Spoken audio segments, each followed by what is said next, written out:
Continuando aqui o meu serviço de divulgação científica, vamos falar sobre o que a hipertensão causa no seu corpo. Muitas pessoas pensam, eu tenho hipertensão, então o único problema é a pressão alta. E a gente precisa entender que a hipertensão ela é um problema tão importante para o SUS que a gente tem um programa só para paciente hipertenso e também diabético. A gente tem um programa Hiperdia, vamos conversar um pouquinho sobre ele.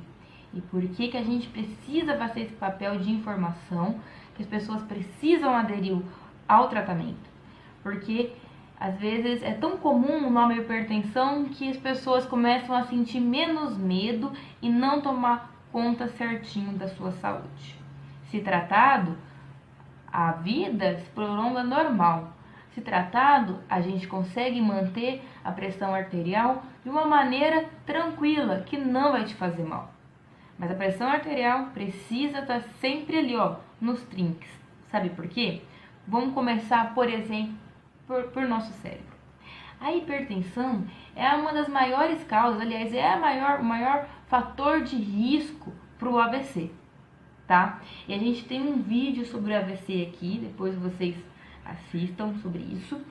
E a gente tem que o AVC é a segunda causa mais frequente de morte no mundo, sendo responsável por 5 milhões de mortes a cada ano. E com mais de 15 milhões de pessoas tendo o AVC não fatal. Também se percebeu que o declínio cognitivo ele é maior em pessoas hipertensas. E aí o que acontece é que quando a pessoa faz o uso da terapia antihipertensiva, você vê um benefício da função cognitiva nela. Gente, coração. A doença cardíaca é a causa mais comum de morte nos pacientes hipertensos. A gente não conversou que a PA aumentada eleva a resistência dos seus vasos? Imagina a sua bomba que está no meio do peito, porque o coração é uma bomba, né, que está bombeando sangue, tendo que jogar esse sangue para um monte de vaso que estão com a resistência aumentada. Esse monte de vaso que era para estar assim, está assim. Ou seja, está menor, com maior resistência, vai ser mais difícil passar esse fluxo por um buraco menor. Então eu tenho que fazer mais força. Vocês concordam comigo? Meu coração vai ter que bater com mais força para conseguir pegar esse sangue, passar por esses vasos que estão com a resistência aumentada em todo o meu corpo. O que vai acontecer com o seu coração? Vai começar a aumentar de tamanho. Então você vai ter uma hipertrofia dos seus ventrículos, do seu coração, para conseguir lutar contra essa resistência. E uma coisa vai aumentando o problema, né? Porque aí eu tenho uma hipertrofia para conseguir dar conta de mandar esse sangue contra essa resistência, só que aí eu vou tendo menos capacidade, porque concorda que o meu coração é aqui, meu coração é essa mão aqui, essa quantidade de sangue que cabe dentro dele. Aí eu causo uma hipertrofia dele, as paredes do meu coração vão ficar mais grossas. Se as paredes ficam mais grossas, ficou mais grossa aqui, então.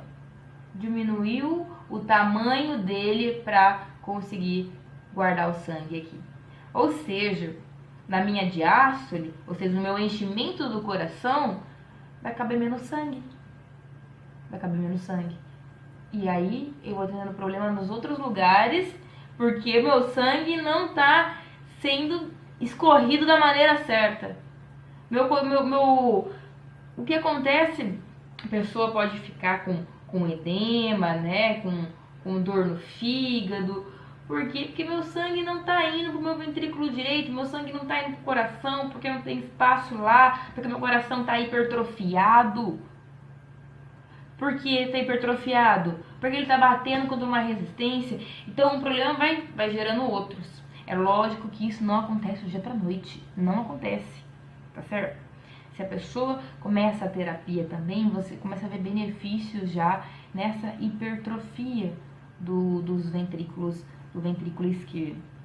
E aí você vai tendo estágios da doença.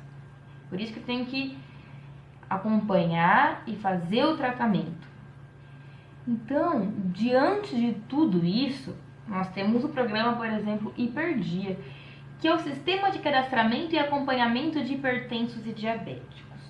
Então, o que acontece? Você tem um cadastramento das pessoas que têm hipertensão no SUS, e aí você vai permitir que o SUS tenha informação de quantas pessoas têm esses problemas no Brasil, vai ajudar o paciente também na dispersão de medicamentos de forma regular, sistemática. A gente tem vários programas aí do SUS com as farmácias para ajudar o paciente na aquisição desses remédios.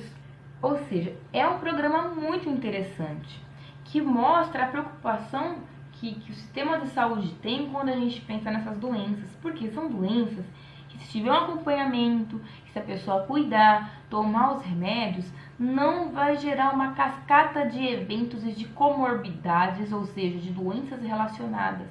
Você consegue evitar muito problema para a pessoa, muito gasto quando você tem programas eficientes.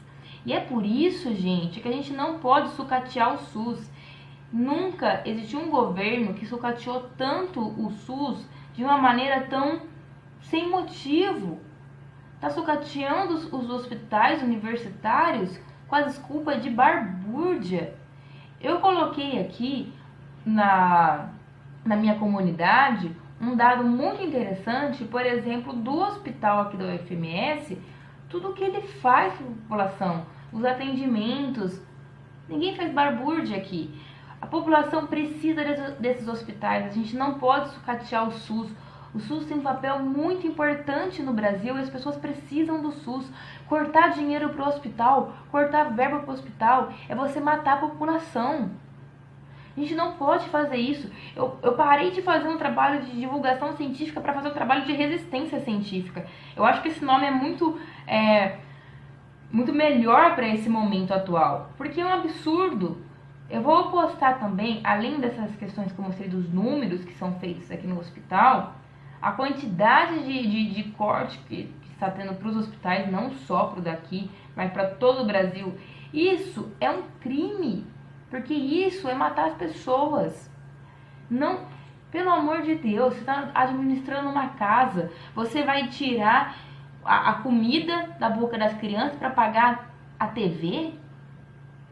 Não tem condição. A quantidade de verba que vai para a saúde, a quantidade de verba que vai para a educação, que vai para a pesquisa, ela é irrisória no PIB. Peguem o gráfico do quanto que a gente gasta no PIB com a saúde, com a educação e, por exemplo, com a dívida. O que a gente paga com juros. O que a gente paga com juros para ter a melhor educação do planeta. O melhor sistema único de saúde do planeta. Não dá para tirar daquilo que é necessário. A gente não pode aceitar esse absurdo que está acontecendo. O trabalho da resistência científica precisa de cada um aqui. E a ajuda de vocês é importante, divulgando, ajudando o canal a crescer. A gente precisa que essas vozes sejam escutadas. A população precisa saber a importância da universidade. Porque estão querendo jogar os universitários contra a população. E nós não somos o problema, tá bom? Por enquanto, esse vídeo fica por aqui. Tem mais coisa interessante que a gente pode falar em relação à obesidade, em relação aos exercícios. Por exemplo, a gente tem pesquisas que mostram que os exercícios aeróbicos, né, correr, por exemplo, você melhora a vasodilatação. Por quê? Porque no nosso endotélio, que é a parte que reveste os nossos vasos, é liberado óxido nítrico. O óxido nítrico vai fazer a vasodilatação. Então, o exercício aeróbico, as caminhadas, as corridas, ela ajuda a pessoa a liberar mais óxido nítrico e melhorar essa vasodilatação. Ou seja, vasodilatou, melhora a resistência, você diminui a resistência, diminui a pressão arterial, tá bom?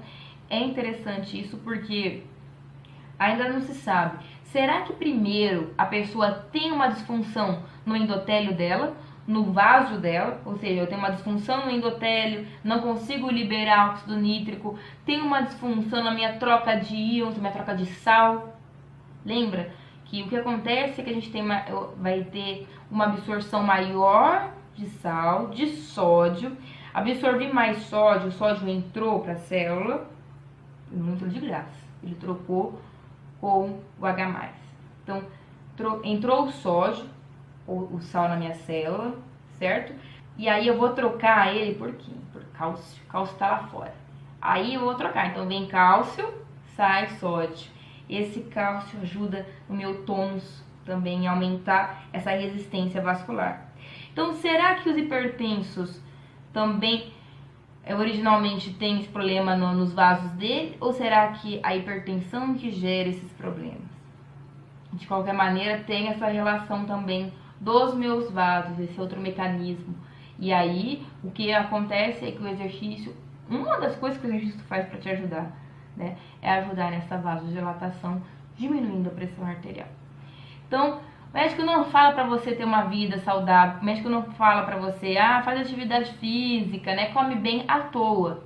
Não é uma coisa que a gente aprende e fica repetindo por repetir. Tem motivo, tá bom?